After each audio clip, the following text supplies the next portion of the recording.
Hello बच्चे लोग। तो आज हम लोग लेकर आए हैं बायोट एंड सेवर्ट्स लॉ, जो कि है chapter moving charges and magnetism का एक बहुत इंपॉर्टेंट कॉन्सेप्ट। ठीक है। जेईई मेंस लेवल पर रिसेंटली ये बहुत ज़्यादा पूछा गया है। इसी के साथ साथ नीट एग्जाम्स में भी इसका बहुत ज़्यादा रेलेवेंस है। आप 1 से 2 क्वेश्चन एक्सपेक्ट कर सकते हैं। ठीक है, तो चलो शुरू करते हैं और फटाफट से सीखते हैं बायोट एंड सेवर्ट्स लॉ किस तरीके से इस्तेमाल होता है। ओके। सी बच्चे लोग, इस कॉन्सेप्ट में क्या है ना, सबसे पहले आपको एक चीज का ध्यान देना होगा कि एक आर्बिट्ररी शेप का कंडक्टर होगा। ओके। किस शेप का? आर्बिट्ररी। ओके। ये शब्द सुनते ही बहुत सारे बच्चे जो हैं वो सोचने लग जाते हैं कि अरे सर, इस चीज का मीनिंग क्या है। ओके, तो बहुत ही सिंपल भाषा में बता दूं कि आर्बिट्ररी का मतलब होता है कैन टेक एनी शेप, है ना। ये किसी भी शेप में ढल सकता है, कन्वर्ट हो सकता है। इसीलिए इस टाइप के कंडक्टर को एक जनरलाइज्ड शेप चाहिए था हम लोगों को, तो हमने उसका नाम आर्बिट्ररी शेप रख दिया। ओके। ना बेसिकली होता क्या है कि किसी भी कंडक्टर से जब करंट पास होता है तो उसके आसपास मैग्नेटिक फील्ड बनती है, ये हम सब जानते हैं। ओके। तो जब इसके आसपास मैग्नेटिक फील्ड बनती है तो सर उसका मैग्नीट्यूड और डायरेक्शन कैलकुलेट करना तो बनता है। ओके। तो चलो कैसे कैलकुलेट करते हैं इसका मैग्नीट्यूड एंड डायरेक्शन, ये हमें बायोट सेवर्ट्स लॉ ने सिखाया। ओके। तो सबसे पहले what will do is will write Biot Savart's law का स्टेटमेंट। ठीक है। देखो, उन्होंने क्या बोला कि किसी भी करंट एलिमेंट से, करंट एलिमेंट मतलब हाल ही में एलिमेंट वो नहीं, करंट एलिमेंट मतलब किसी एलिमेंट से करंट पास हो रहा है, या किसी वायर से या किसी भी कंडक्टर से जब करंट पास हो रहा है तो उसका छोटा सा हिस्सा, ये हिस्सा, इसको हम कह रहे हैं करंट एलिमेंट। ओके। इसकी आप लेंथ देख लीजिए, डीएल मार्क कर रखी है हम लोगों ने, और इसका डिस्टेंस आर है फ्रॉम द पॉइंट जहां हमें मैग्नेटिक फील्ड ढूंढनी है। तो बायोट सेवर्ट्स लॉ स्टेट करता है कि ये जो मैग्नेटिक फील्ड आप ढूंढ रहे हो, it is some constant into ideal sine theta the whole divide by R square. अब ये जो k है, ये तो मैग्नेटिक फील्ड कांस्टेंट है, हम सब जानते हैं। This is mu not upon 4 पाई। जो बच्चे इसको पहली बार देख रहे हैं बच्चों, इसको मैग्नेटिक फील्ड का कांस्टेंट कहते हैं, म्यू नॉट अपॉन 4 पाई। और इसकी एक स्टैंडर्ड वैल्यू है 10⁻⁻⁷ टेस्ला मीटर पर एम्पियर। ओके। अब जो बच्चे इस चीज को पहली बार देख रहे हैं, प्लीज बच्चों इसका यूनिट तो मैंने लिख दिया, इसके डायमेंशनल एनालिसिस आप खुद कर लीजिए। क्या होता है, कभी कभार इस पे डायमेंशनल के क्वेश्चंस भी पूछ लेते हैं, और बच्चे पहली पहली बार जब इन चीजों को देखते हैं तो उनको समझता ही नहीं है कि अच्छा इसका भी डायमेंशन पढ़ने की जरूरत थी। ऑल्दो यूनिट डायमेंशंस में ये सारी चीजें कवर्ड होती हैं। ठीक है, बट स्टिल अभी आप इस मोमेंट पे ही जाकर इसका डायमेंशन निकाल लीजिए। ठीक है बच्चों। हाँ, ये आपका होमवर्क समझ लीजिए आज का। ठीक है। अच्छा, तो dB is equals to k into ideal sine theta upon R square. अब क्या बन जाता है, dB is mu not upon 4 pi I dl sine theta upon R square, और यही है आपका बायोट एंड सेवर्ट्स लॉ। यही है आपका बायोट सेवर्ट्स लॉ। ओके। अब इसका ना वेक्टर फॉर्म भी होता है बच्चों। ओके, इसका वेक्टर फॉर्म भी होता है। अब देखो, जैसे फॉर एन एग्जाम्पल मैं यहां पर डीबी बार लिख दूं तो यहां बनेगा mu not upon 4 pi I D L sine theta upon R square into एक यूनिट वेक्टर आप इसको असाइन कर दीजिए आर नॉट कैप करके। ओके। वहीं पे अगर आप इसको इस फॉर्मेट में लिखना चाहते हैं, mu not upon 4 pi I dl bar cross r bar. Okay, इस फॉर्मेट में अगर आप इसको लिखना चाहते हैं, देन ये आर स्क्वायर का बच्चे लोग आर क्यूब हो जाएगा। ओके। आप समझ रहे हो ना कि वो साइन थीटा को क्रॉस प्रोडक्ट के टर्म्स में हम लोगों ने कन्वर्ट किया। तो ये इसका वेक्टर फॉर्म है। कुछ बच्चे मुझसे पूछते भी हैं कि ये आर क्यूब कहां से आ गया सर। तो मैं बता दूं कि यूनिट वेक्टर जब डिफाइन हो रहा था बेटा, तो it was vector upon mod of vector. Yes बच्चे। तो जब मैं आर बार यहां मेंशन करूंगा, यानी कि आर कैप की जगह पर आर बार को इंट्रोड्यूस किया जाएगा, तो नीचे मॉड ऑफ आर बार भी मल्टीप्लाई होगा, यानी कि आर मल्टीप्लाई होगा। तो आर से आर स्क्वायर जब मल्टीप्लाई हो जाएगा तो आर क्यूब बन जाएगा। ठीक है, आई गेस सबको समझ में आ गया ये बातें। ओके। तो इस तरीके से बायोट सेवर्ट्स लॉ का आपको वेक्टर फॉर्म भी पूछा जा सकता है, स्ट्रेट अवे इसके ऊपर कोई सवाल पूछे जा सकते हैं, ओके, जहां पर आपको सारी डेटा उन लोग दे देते हैं, ठीक है बच्चे लोग। और अगर आप लोग थोड़ा सा फोकस करोगे तो मान लेते हैं कि आपको एक आई कैप की डायरेक्शन में वेक्टर दे दें, एक जे कैप की डायरेक्शन में वेक्टर दे दें। जैसे डीएल को वो चाहें तो डीएल आई कैप लिख दें, आर बार को वो चाहें तो आर नॉट आई कैप लिख आर जे कैप लिख दें। और उसके बाद इन दोनों का क्रॉस प्रोडक्ट अगर आप लेंगे तो आई क्रॉस जे का आंसर के निकल के आएगा, यानी कि जो भी मैग्नेटिक फील्ड आएगी वो के कैप के अंदर आएगी। इस तरीके से आपको सवाल पूछे जाते हैं अगर बेसिक बेसिक सवाल है। ऑल्दो तो इसके ऊपर क्वेश्चन कभी देखा नहीं गया है, एक आध बार जेईई मेन के पेपर में अगर आया होगा तो आया होगा। उस तरीके से मैं आपको बता रहा हूं कि अगर उन्होंने लेंथ वेक्टर दे रखा है और आर वेक्टर दे रखा है तो बाकी सब तो कॉन्स्टेंट्स हैं, आप उनको मल्टीप्लाई करो। क्रॉस प्रोडक्ट किस तरीके से लेता है मैं ये समझा रहा था, ओके। तो आई क्रॉस जे का आंसर के कैप है, तो उस तरीके से अगर मैं यहां पर डीएल आई कैप, ओके, क्रॉस क्रॉस ध्यान से देखो तो आर नॉट जे कैप।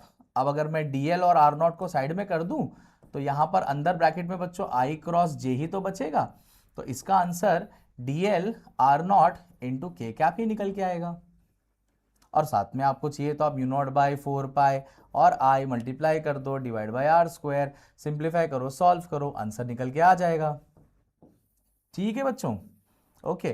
तो खैर ये सब टॉपिक ओके ओके ही है, ओके, इनका इतना ज्यादा वेटेज नहीं है, मैं बस डिस्कशन करने के लिए डिस्कस कर रहा हूं। आपको यहां तक भी समझ में आ गया तो मोर देन इनफ है बच्चे लोग, ओके। अगर आपको ये समझ में आ गया है तो ये मोर देन इनफ है। ज्यादातर सवाल तो इस पे थ्योरी ही पूछे जाते हैं, ठीक है। मोस्ट इंपॉर्टेंट चीजें जो बायोट सेवर्ट लॉ पे आपको पढ़नी वो है इसकी एप्लीकेशन, ओके।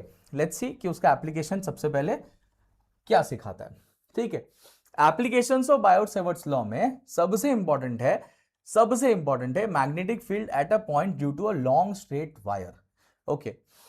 अब ये लॉन्ग स्ट्रेट वायर में it can be any length, ठीक है। तो हम लोग क्या कर रहे हैं, हम पहले ना एक लिमिटेड लेंथ को कैलकुलेट कर लें, उसके बाद में फिर इसमें स्पेशल केसेस बने, या इसमें कई स्पेशल केसेस हैं, वो बनाकर मैं आपको बहुत सारी चीजें सॉल्व करके बताता हूं, ओके।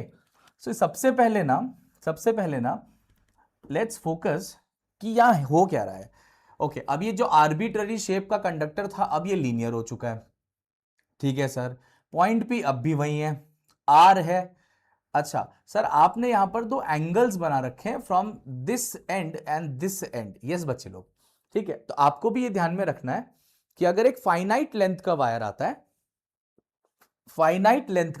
है, बच्चों, तो आपको ये ध्यान में रखना है कि वो हमेशा यहां पर एक एंगल सबटेंड करेगा।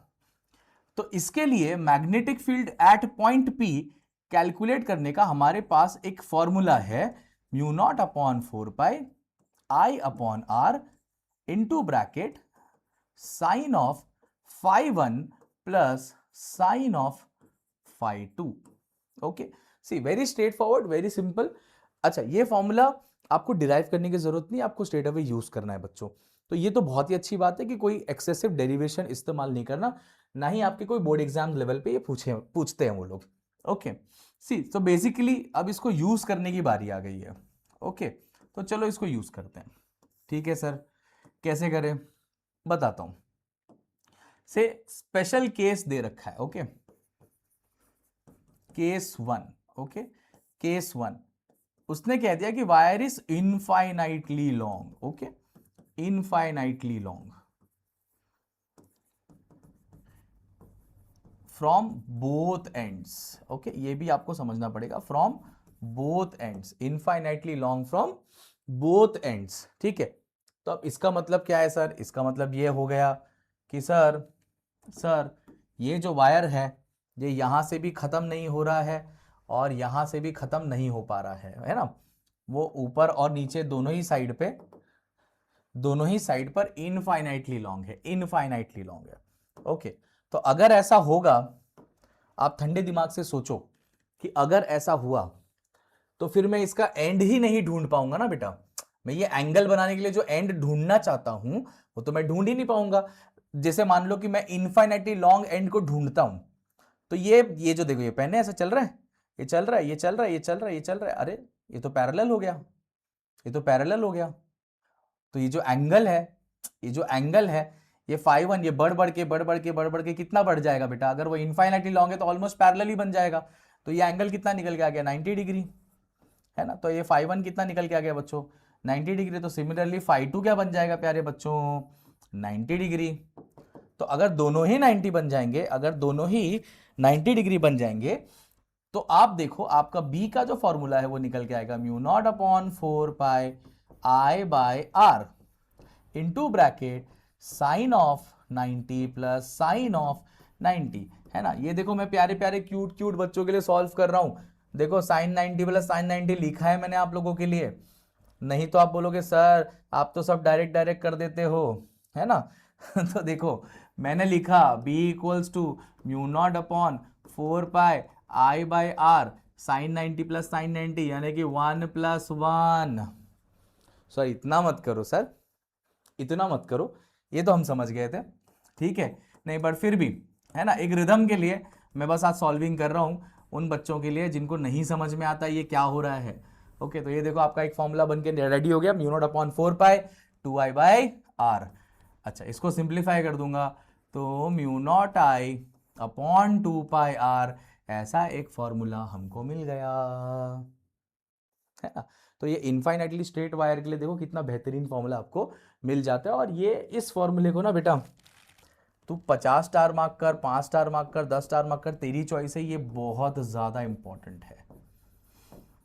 अगर मैं कहूं कि पीवाईक्यू सॉल्व करने जा रहा हूं सर, पीवाईक्यू, तो पीवाईक्यू सॉल्व करते वक्त मोस्ट रेलेवेंट फॉर्मूले कौन कौन से रहेंगे, तो ये उनमें से एक होगा बेटा। मैं इसी को बोलूंगा रेलेवेंट है, बट ये रेलेवेंट में भी मोस्ट रेलेवेंट है बेटा, ठीक है। बहुत ज्यादा इंपॉर्टेंट, बहुत ज्यादा इंपॉर्टेंट है। ओके सर, इसमें कोई और केस भी है क्या? हाँ, एक और केस ले लेते हैं, केस 2। ओके, नई जगह ले लेते हैं, चलो।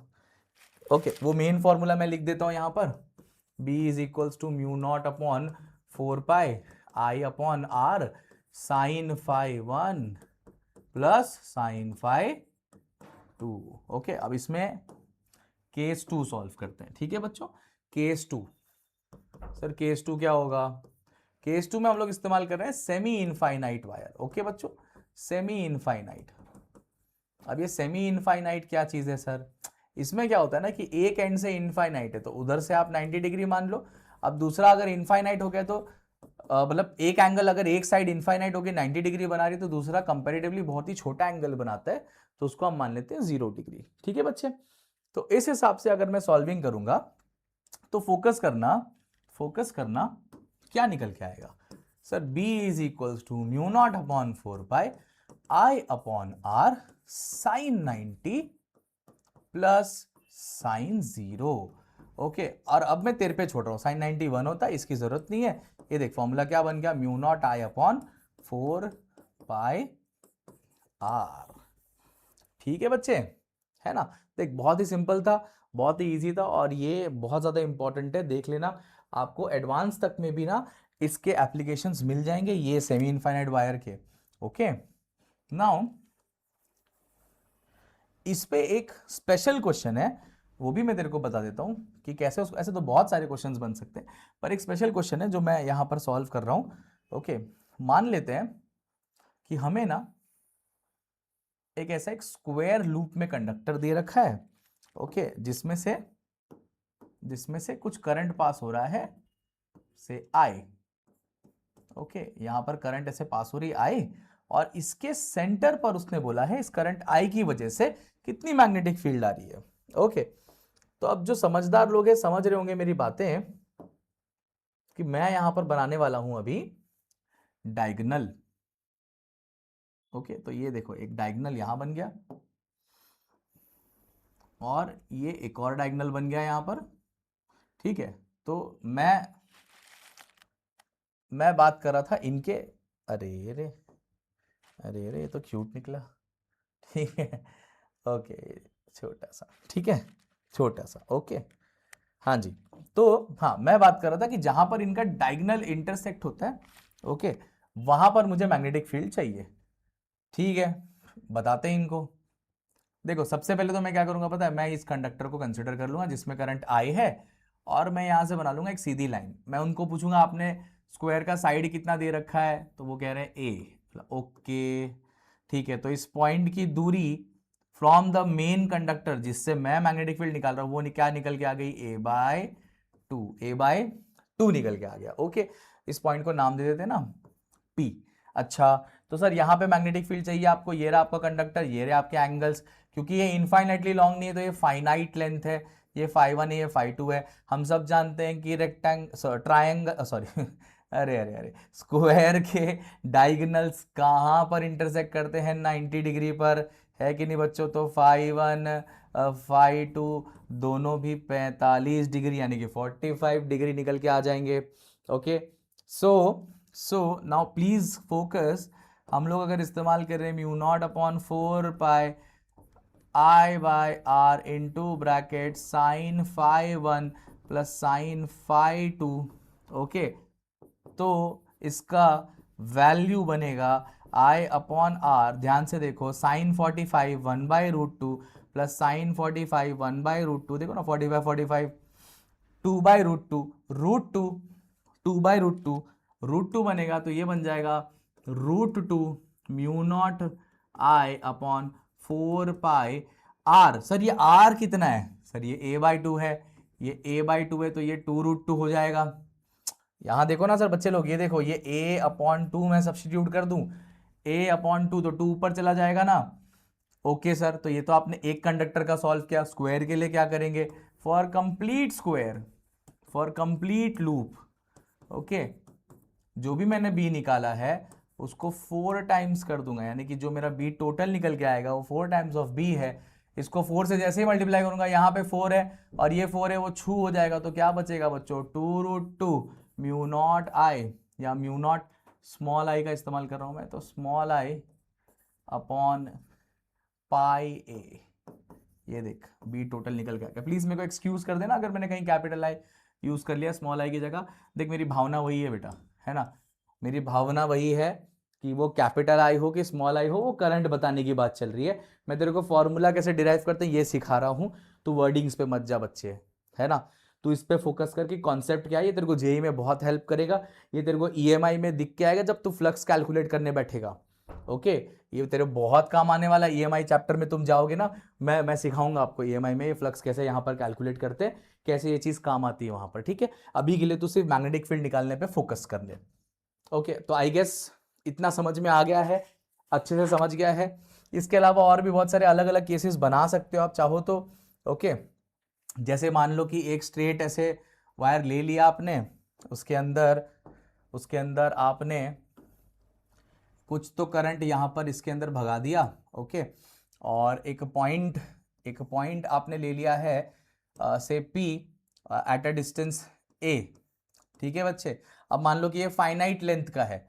ओके, मान ले यहाँ पर कुछ डिस्टेंस है, ये लेंथ उसने दे दिया मान ले 3a/4, ये लेंथ उसने दे दिया 4a/3, और तेरे को बोला है कि इस पॉइंट पर मैग्नेटिक फील्ड ढूंढ दो, इस पॉइंट पर मैग्नेटिक फील्ड ढूंढ के बता दो। ओके, तो अगर आप थोड़ा सा स्मार्ट हो, या तो फिर आपसे ये ऐसे पूछ लेता है या तो रेशियो पूछ लेता है, बट मेरे ख्याल से तो यहाँ पर अभी फिलहाल के लिए वो मैग्नेटिक फील्ड पूछ रहा है आपसे। ओके, थोड़ा सा ठंडे दिमाग से सोचोगे, बहुत ही सिंपल है। देखो पाइथागोरस थ्योरम लगा दोगे ना, ये देखो ना, ये a है, ये 3a/4 है, आप सब स्मार्ट हैं, 3a/4 the whole square plus a² का रूट, जो भी आएगा आंसर, अंडर रूट में इधर देख 4a/3 का होल स्क्वायर प्लस a का स्क्वायर का अंडर रूट, तो ये डिस्टेंसेस जो भी निकल के आ जाएंगे। ओके, उसके बाद तो साइन φ1 लगा ऑपोजिट अपॉन हाइपोटेनियस, साइन φ2 लगा ऑपोजिट अपॉन हाइपोटेनियस, तो तेरा बी का फॉर्मूला क्या बनता है? μ0/4 I/r साइन φ1 प्लस साइन φ2। तो देख तेरे को नेट फील्ड कैसे मिल जाएगी, साइन φ1। अच्छा ध्यान से देख, चल मैं तेरे लिए सॉल्व कर ही देता हूँ। 3a/4 द होल स्क्वायर मतलब कि 9a² 25 a² तो 5/4a। ओके, सिमिलरली अगर मैं इसको सॉल्व कर दूं तो 16/9 है, ऊपर चला जाएगा 25/9, तो ये 5/3a बन के निकलेगा। ओके, अगर मैं साइन φ1 कैलकुलेट करूं इस वाले ट्राइंगल में, तो ऑपोजिट यानी कि 3a/4 डिवाइडेड बाय 5a/4, 4 गया, a गया 3/5, उसी तरह साइन फाई 2 कैलकुलेट करूँ तो क्या हो जाएगा बच्चे, देखिए 4a/3 है ऑपोजिट, 4a/3 डिवाइडेड बाय ये कितना आ गया बोल दे, 5a/3, 3 फ्री a गया, क्या बचा 4/5, इसको इधर पुट कर, इसको इधर पुट कर, तेरा आंसर निकल जाएगा 7 म्यू नॉट I/20 पाई। समझा? अच्छा आर भी तो है, आर ओके ओके, हाँ तो भूलना नहीं भाई, है ना, ऑप्शन में था, ऑप्शन में ये चीज मिल जाएगी आपको, ठीक है। तो ऐसे सवाल सॉल्व करने के लिए आपको ये बायोट सेवर्ट लॉ का एप्लीकेशन मास्टर करना पड़ेगा। जितनी चीजें मैंने बताई अगर आप ये ढंग से फॉलो कर लेंगे, आप बहुत सारे क्वेश्चन बना पाओगे। ओके, चलें अगले कॉन्सेप्ट पे चलें। यस, अच्छा ये देखो, सी अभी तक भी ना डायरेक्शंस पे बात करी नहीं है मैंने, डायरेक्शंस पे भी बात करेंगे जब हैंड रूल्स एक्सप्लेन करूंगा मैं तब। Okay, maybe in this video, maybe in some other video, maybe specially एक वीडियो में बना दूं जहां पे मैं आपको सिर्फ हैंड रूल्स एक्सप्लेन कर रहा हूं। ओके, वैसा करते हैं, है ना, वैसा करते हैं, कमेंट में बताना कि ऐसा चाहिए तो वैसे करेंगे कि बाबा एक सर पूरा डेडिकेटेड लेक्चर, एक डेडिकेटेड वीडियो बनाओ जहां पे आप सिर्फ left hand rule, right hand rule, thumb rule ये सब इस्तेमाल करना सिखा रहे हो, है ना, ऐसा लेकर आते हैं। ओके, अभी फिलहाल सिर्फ फॉर्मूला बनाने पे फोकस कर लेते हैं, ठीक है। चल तो यहां देखो, एक मैग्नेटिक इंडक्शन ढूंढना है आपको। ओके ओके, किस में ढूंढना है सर, या किसकी वजह से ढूंढना है, एक आर्क है जिसने कुछ करंट आई कैरी कर रखा है और इस पॉइंट पर इसकी वजह से क्या मैग्नेटिक फील्ड आती है। ओके, यहां पर मैं थोड़ा थोड़ा सा तेरे को रूल बताता जाऊंगा बिकॉज यहां पर डायरेक्शन इंपॉर्टेंट है। ओके, तो देख मैं चाहूं तो तेरे को अभी स्ट्रेट अवे यहां पर एक फॉर्मूला दे दूं और इससे अपन आराम से सॉल्व कर लेंगे, बट इसका छोटा सा ही डेरिवेशन है तो वो हम कर लेते हैं, ठीक है बच्चे। चलो तो यहां देखो, मान लेते हैं इस पूरे आर्क नहीं, हम लोग एक छोटा सा स्ट्रेट पार्ट यहां से ऐसे काट लेते हैं। ओके बच्चों, है ना, एक छोटा सा स्ट्रेट पार्ट यहां से ऐसे निकाल लिया हमने, एलिमेंटल लेंथ है ना ये dl। ओके, और इसने जो एंगल सबटेंड किया है वो d थीटा है, छोटा ही एंगल सबटेंड करेगा वो। ओके, तो dl है, d थीटा एंगल सबटेंड किया है। मेरे को जो चीज इस्तेमाल करनी है उसको बोलते हैं बायोट सेवर्ट्स लॉ। इसकी वजह से छोटी सी फील्ड यहां पर आएगी, उसका नाम है db। db is equals to mu not upon 4 pi idl upon R square.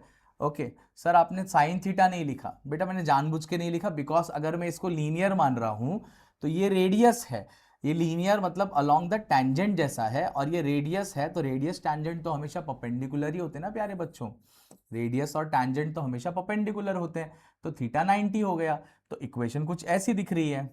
Okay, अच्छा सर क्या मैं लिख सकता हूं म्यू नॉट अपॉन 4 पाई को I upon R square into, क्या मैं इस लेंथ ऑफ आर को आर इंटू डी थीटा लिख सकता हूं?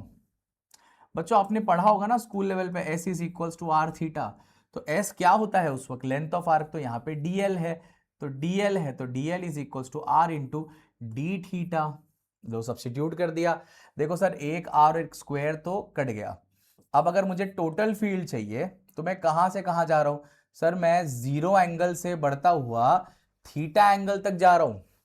ध्यान से देखो बच्चों, कहां से कहां जा रहा हूं, जीरो एंगल से बढ़ता हुआ थीटा एंगल कवर कर रहा हूं, देखो ना थीटा एंगल कवर कर रहा हूं, थीटा एंगल कहां से शुरू कर रहा हूं, जीरो से थीटा। ओके, तो फिर इसकी लिमिट कैसी बन जाएगी सर, इसकी लिमिट बन जाएगी जीरो से theta mu not upon 4 pi I upon are into D theta.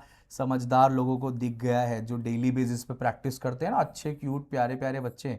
Okay, तो म्यू नॉट अपॉन 4 पाई तो कांस्टेंट है sir, I y r constant है sir, integration of d theta आ जाएगा सर जीरो से थीटा, सिंप्लीफाई करने पर इसका आंसर निकल के आता है b is equals to mu not upon 4 pi I into theta upon r. Sir क्या अचीव कर लिया इसको सॉल्व करके? ठीक है सर, मान लिया हमने कर लिया, बट इससे क्या कर लूंगा मैं, इससे तो अभी मैजिक देखेगा। ओके, देख बेटा, ओके बहुत इंपॉर्टेंट है, जैसे जैसे ये थीटा बदलता जाएगा वैसे वैसे इसका शेप बदलता जाएगा, और जैसे जैसे इसका शेप बदलेगा वैसे वैसे ये नई चीज बनता जाएगा, तो नए नए कंडक्टर बनता जाएगा जो कर्व्ड है, जैसे कि circle, semi circle, quarter circle, 3/4 circle. क्या बात कर रहे हो सर? हाँ हाँ, इतने सारे चीजों का आंसर ये बस एक फॉर्मूला देता जाएगा। देख मजा आने वाला है। ओके, मजा आने वाला है। देख, ये देख, ये कंप्लीट सर्कल आ गया है ना, कंप्लीट सर्कल आ गया। इसके लिए सर कैसे सॉल्व करेंगे? देख भाई, तू जनरल फॉर्मूला क्या निकाला? b equals to mu not upon 4 pi I upon are into theta, यही निकाला है, यही निकाला है। ओके, तो अब पूरे सर्कल के लिए थीटा इन रेडियन कितना होता है बच्चों? थीटा इन रेडियन कितना होता है मुझे पता है। गोलू मोलू भोलू बच्चों ने फटाफट बता दिया यहां पर 2 पाई। ओके, सही बताया। देख 2 पाई 1 जा, 2 पाई 2 जा, ये देख तेरा फॉर्मूला तैयार, mu naught I upon 2r। Okay, अभी बुक्स में जाते हैं तो वहां पर n लिखा होता है, सर n भी लिखते हैं यहाँ पर। हाँ तो बाबा n नंबर ऑफ टर्न है तो n लिख देना यार, ठीक है। ni से मल्टीप्लाई, i को n से मल्टीप्लाई कर दे, ni हो जाएगा। ओके, तो मेरे को पता है इतना तो तू समझदार है, तू समझता है, ठीक है। तो ये ले भाई, n times of i, n क्या बताता है? Number of turns. ओके, अच्छा दूसरा, सर सेमी सर्कल में किस तरीके से यूज होगा बता देता हूं। b is equals to, sir क्या formula? Mu not upon 4 pi I upon are into theta. Sir semi circle के लिए कितना? पाई सर, थीटा पाई होता है, तो देखना पाई पाई कट, क्या बचा?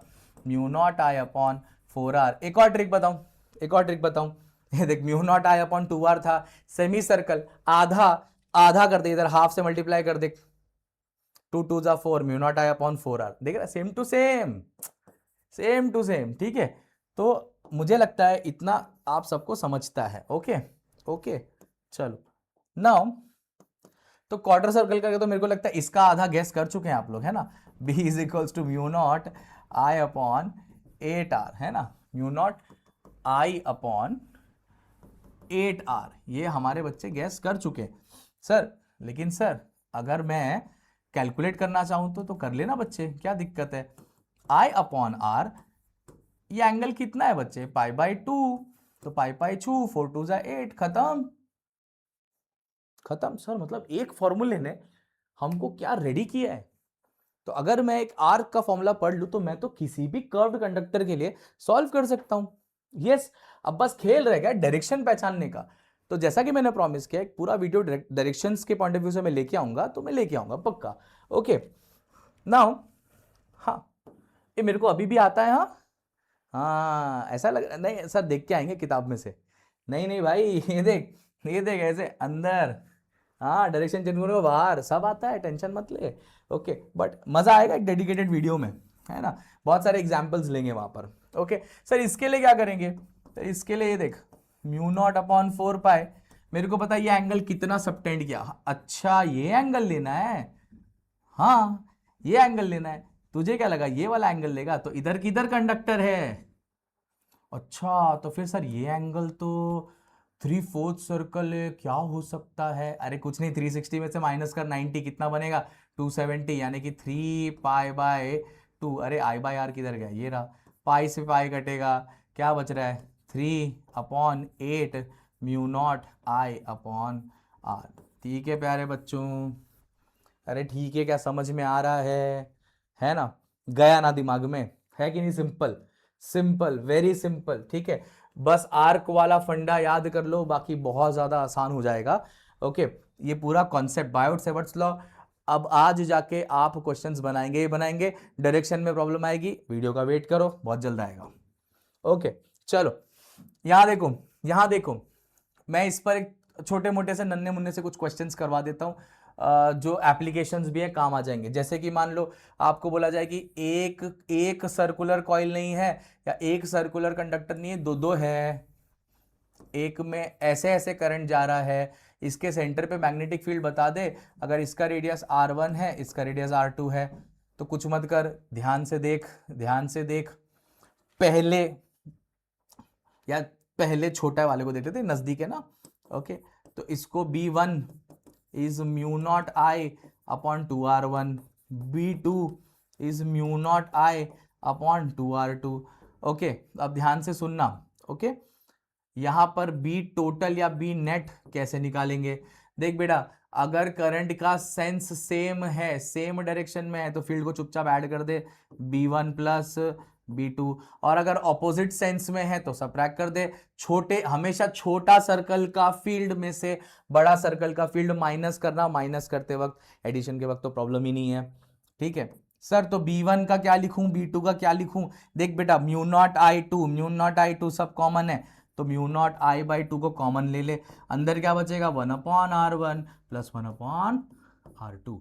ये ऑप्शन में दिख जाएगा मेरे बच्चे, ऑप्शन में दिखने वाला ही है। ओके सर, अगर ऐसा नहीं ऐसे कॉन्सेंट्रिक दिया है तो क्या करूंगा? अरे तो बेटा करंट देख, करंट देख यहाँ पर। ओके ये देखो, ठीक है, तो करंट की डायरेक्शन देखो। ठीक है, तो अब मेरे को बताना, इस वाले का जो मैग्नेटिक फील्ड है और इस वाले का जो मैग्नेटिक फील्ड है वो सेम डायरेक्शन में हो सकता है क्या? तो ऐसे केस में मैग्नेटिक फील्ड बेटा या तो एक इधर या तो एक इधर, ऊपर की तरफ या नीचे मैं कर देता हूं, चल ठीक है। ओके, अब जैसे जैसे मान ले कि एक ऐसी सर्कुलर कॉइल है, ऐसी ऐसी, ठीक है, और उसमें करंट भी तेरी तरफ ऐसे आ रहा है, तो तेरे हाथ को ऐसा रख तेरी तरफ, तो ये जो थंब है ना, थंब, ये बता रहा है मैग्नेटिक फील्ड। अब मैं इसको यहां चिपका दूं, यहां चिपका दूं, अच्छा इसमें अंदर जा रहा है, तो अपना इधर जा रहा था तो इसका इधर जाएगा, तो ये देख इसकी मैग्नेटिक फील्ड इधर आ गई। ओके, और सिमिलरली इसकी बात करूं, इसकी बात करूं तो इसकी मैग्नेटिक फील्ड ऊपर जा रही है, ये देख, ये हॉरिजॉन्टल प्लेन में है, हॉरिजॉन्टल, हॉरिजॉन्टल प्लेन में है ना। तो अपने हाथ का पाम जो है एक टेंजेंट पे बना ले, है ना, ये ऐसा सर्कल बना, ये टेंजेंट पे बना ले, तो देख थंब ऊपर की तरफ जाता है ना, एक थंब ऊपर जा रहा है, तो देख मैग्नेटिक फील्ड ऊपर की तरफ आ गई। तो ये हो गया B1 बार, ये हो गया B2 बार। सर परपेंडिकुलर है दो वेक्टर। ओके, जिसको नहीं समझ में आया बेटा कोई दिक्कत वाली बात नहीं है, इधर देख, इस केस में दो वेक्टर आपस में परपेंडिकुलर है, चुपचाप रिजल्टेंट लिख दे under root of B1 square plus B2 square, खत्म। अब वो बोल देगा, मान ले तेरे से कि ना सर इस वाले में जो करंट जा रहा है, ओके, और इस वाले में जो करंट जा रहा है वो सेम नहीं है, इस वाले का करंट तो आई ही है, पर इस वाले का करंट जो है मान ले √3 आई है, तो बता नेट फील्ड कितना?